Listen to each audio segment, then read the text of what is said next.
It is the first of what may be several lawsuits now challenging the removal of the Confederate monuments in Georgia.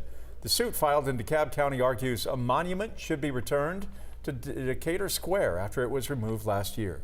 Doug Richards reports.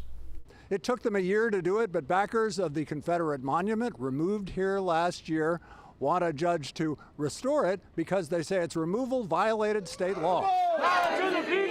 There was a downright festive atmosphere in Decatur in June of last year when workers gathered to remove the 100-year-old Confederate monument in the square. It happened in light of protests over police mistreatment of black people.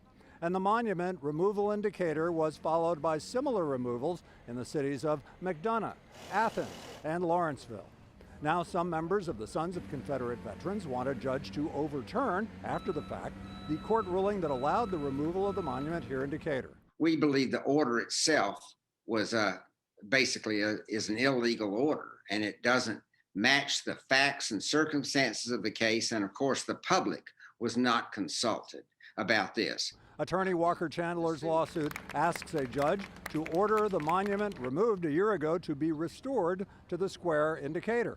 An attorney for the city of Decatur declined comment on the pending litigation. All right, Doug, thank you. More on 11alive.com.